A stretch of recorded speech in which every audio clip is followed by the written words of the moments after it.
Break के बाद आप सभी का एक बार फिर बहुत स्वागत है। मैं पारुल सिंह रुख करती हूं यूपी की खास खबरों पर।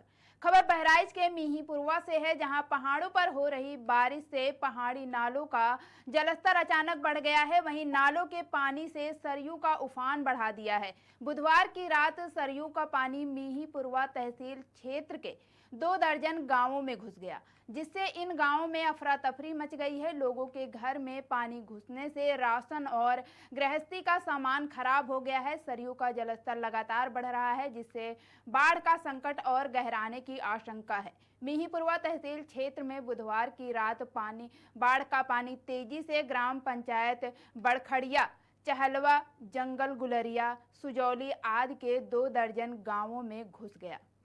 रात में आई अचानक बाढ़ से ग्रामीणों में हड़कंप मच गया। जब तक ग्रामीण कुछ समझ पाते, उनके दैनिक उपभोग की कई चीजें भीग गई। जंगल गुलरिया के प्रधान प्रतिनिधि शिव कुमार निषाद ने बताया कि पहाड़ों पर हुई बरसात से सरयू भारतीय क्षेत्र में कहर बरपा रही है। एसडीएम संजय कुमार और तहसीलदार अंबिका चौधरी ने बताया कि तहसील क्षेत्र में निचले गांव में पानी भर गया है। लोगों को सुरक्षित स्थान पर जाने के निर्देश दिए गए हैं।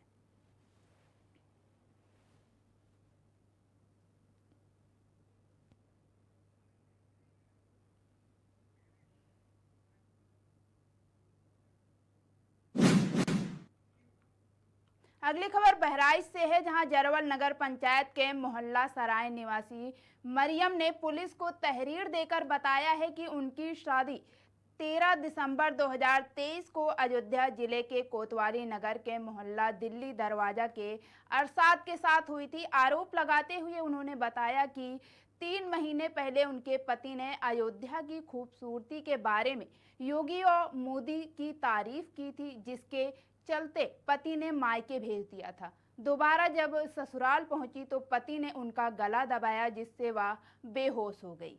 साथ ही गर्म दाल चेहरे पर फेंक दी, जिससे वह झुलस गई। यही नहीं, 3 तलाक देते हुए मारपीट कर भगा दिया। थाना अध्यक्ष जरवल रोड ब्रजराज प्रसाद ने बताया कि पीड़िता मरियम की तहरीर पर पति अरसाद, सास, ससुर, देवर सहित 8 लोगों के खिलाफ मुकदमा दर्ज कर लिया गया है।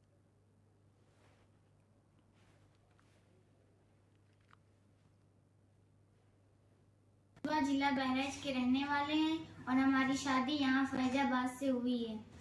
और हम फैजाबाद अयोध्या घूम रहे थे। घूमने के बाद हमें बहुत अच्छा लगा। हम गांव के थे, इस वजह से जब शहर में आए तो हमें बहुत अच्छा लगा। तो इस वजह से हम अपनी योगी जी की, मोदी जी की तारीफ कर रहे थे अपने शौहर से। उन्होंने तारीफ सुने और वह बहुत गुस्सा हुए, लड़ाई झगड़ा करके हमें घर से भगा दिए। फिर उसके बाद जब हम वापस लौटे तो लोगों ने हमारा समझौता करवाया और हमारा सुलह करवा दिया। उसके बाद हमें फिर जब घर गए तो हमें तुरंत 3 तलाक दे दिया और बहुत मारा और गला भी दबा दिया। गला दबा दिया, जब हम बेहोश हो गए तो एकदम खौलती हुई दाल लाकर चेहरे पे डाल दिए और फिर हम उठकर भागे अपनी जान बचाकर। जब हम बाहर भागे तो लोगों से मदद मांगी, लोगों ने हमारी मदद की और उसके बाद हमारे घर पे फ़ोन किया गया। इसके बाद हम यहाँ अयोध्या और बहराइच के चक्कर काट रहे हैं और हमें इंसाफ नहीं मिल रहा है। और क्या योगी जी की तारीफ कर दिया, क्या हमने गुनाह कर दिया? उन्होंने इतना सब कुछ किया है हम लोगों के लिए। इस वजह से हम योगी जी से इंसाफ की गुहार लगा रहे हैं। वह जिला बहराइच के रहने वाले हैं और हमारी शादी यहाँ फैजाबाद से हुई है। और हम फैजाबाद अयोध्या घूम रहे थे। घूमने के बाद हमें बहुत। अगली खबर बुलंदशहर के अनूप शहर से है, जहां नगर के मोहल्ला मोरी गेट मेहंदी बाग में सरकारी सड़क पर बने अवैध अतिक्रमण शौचालय को नगर पालिका परिषद अनूप शहर द्वारा तोड़वाया गया है। बता दें कि नगर के मेहंदी बाग में पवन पुत्र यशपाल निवासी मोहल्ला मोरी गेट ने सरकारी सड़क पर अवैध रूप से शौचालय को बनवा लिया था। गुरुवार को नगर पालिका द्वारा अधिशासी अधिकारी गार्गी त्यागी, नायब तहसीलदार और पुलिस प्रशासन की मौजूदगी में शौचालय को ध्वस्त कर जमीन को कब्जा कर मुक्त कराया गया है।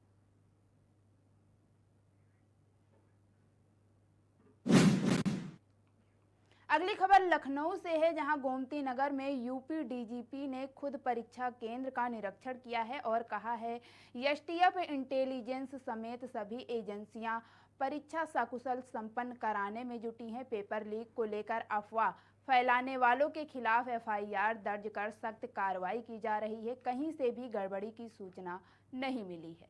परीक्षा को सकुशल संपन्न कराने के लिए 2300 मजिस्ट्रेट और 25,000 पुलिसकर्मी तैनात किए गए हैं। जिन अभ्यर्थियों के आधार कार्ड की जानकारी उनके दस्तावेजों से मेल नहीं खा रही थी, उन्हें करीब 2.5 घंटे पूर्व परीक्षा केंद्र पर आकर अपना केवाईसी कराना होगा। परीक्षा शुरू होने के आधे घंटे पूर्व गेट बंद कर दिए जाएंगे और किसी भी सूरत में प्रवेश नहीं मिलेगा। प्रशासनिक और पुलिस अधिकारी केंद्रों का लगातार भ्रमण करेंगे। परीक्षा केंद्रों के साथ मेट्रो स्टेशन, बस, टैक्सी स्टैंड, होटल, रेस्टोरेंट पर भी भीड़ पाबंदी की भी व्यवस्था की गई है।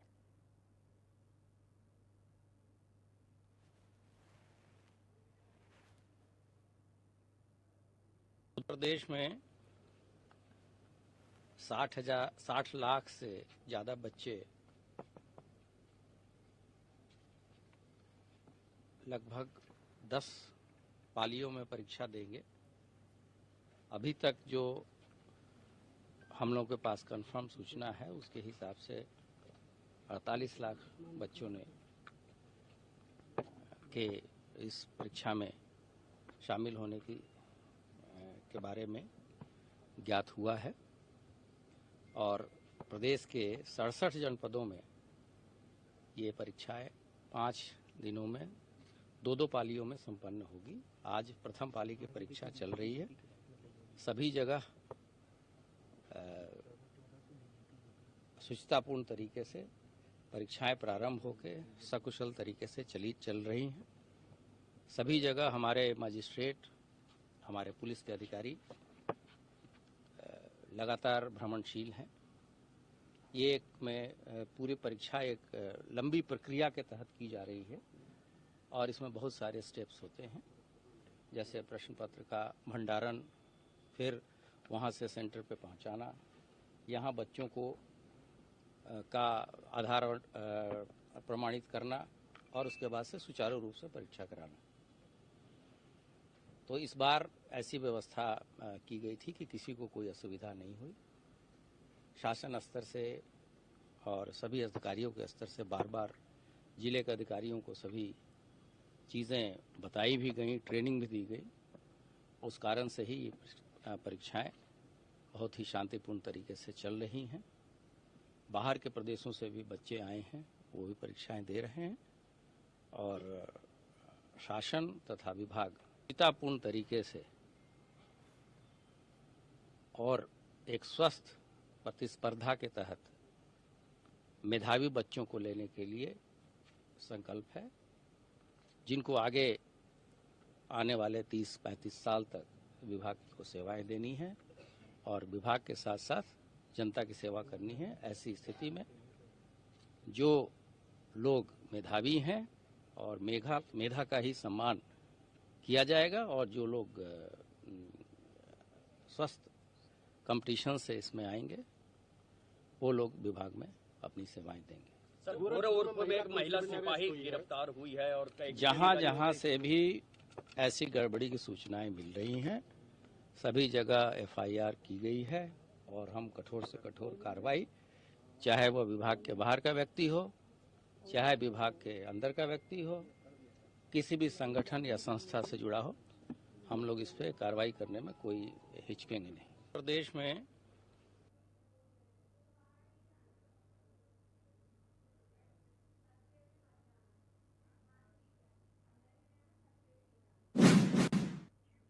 अगली खबर सिद्धार्थनगर से है, जहां डुमरियागंज में एआरटीओ के दौरान डुमरियागंज के हुल्लोर में लखनऊ जाने वाले बस का चालान किया गया है। बता दें कि मुख्यमंत्री के आदेश पर सभी जिलों में चल रही यातायात अभियान के तहत कार्रवाई की गई है। आरटीओ सिद्धार्थनगर ने जिले के सोहरतगढ़, इटावा, डुमरियागंज में कई गाड़ियों के चालान किए और कई को नोटिस भी दिए हैं। मुख्यमंत्री और जिलाधिकारी के आदेश पर लगातार डग्गा मार वाहनों के खिलाफ सघन चेकिंग अभियान चलाया जा रहा है। डुमरियागंज में टीम बनाकर चेकिंग अभियान की जाएगी। आरटीओ ने कहा कि नगर पंचायत की कूड़ेदान वाहन जो चला रहे हैं उसके खिलाफ भी कड़ी कार्रवाई की जाएगी। अभियान के दौरान एआरटीओ सिद्धार्थ नगर के साथ डुमरियागंज एसएचओ रमेश यादव भी मौजूद रहे।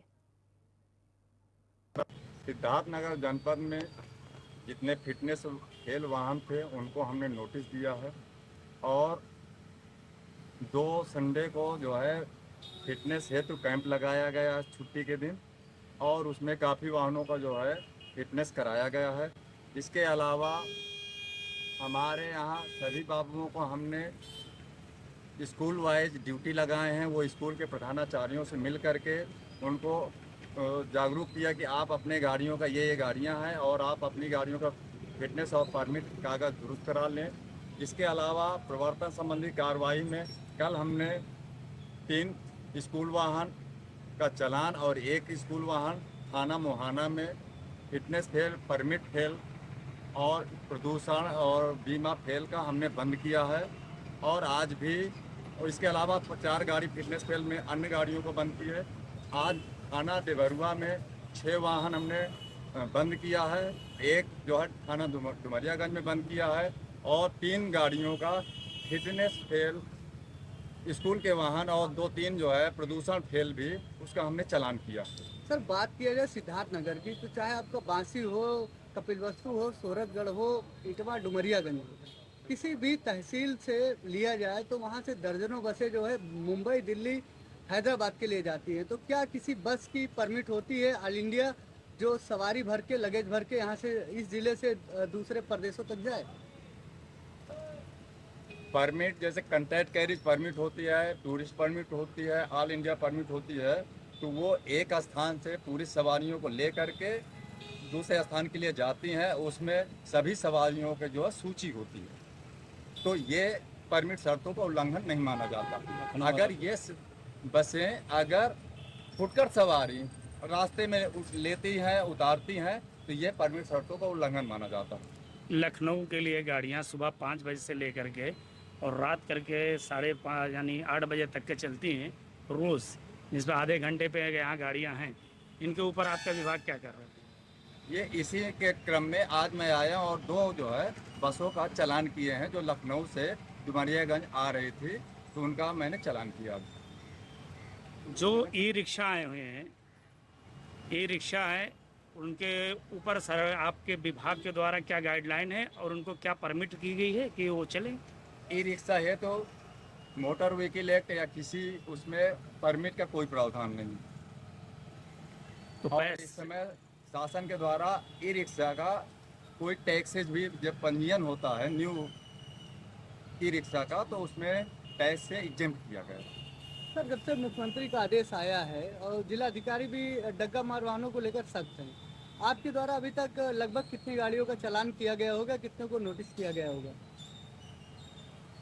अभी तक तो 24 वाहनों का इस माह में बंद किया गया है और चालान तो लगभग 150 वाहनों का हुआ है। तो उसमें मिसलिनियस है, जिसमें मोटरसाइकिल भी है और ट्रक भी हैं और डिलीवरी वैन है, बसेस हैं, स्कूल बसेज हैं, स्कूल वैन है, सब दुकान के बारे में।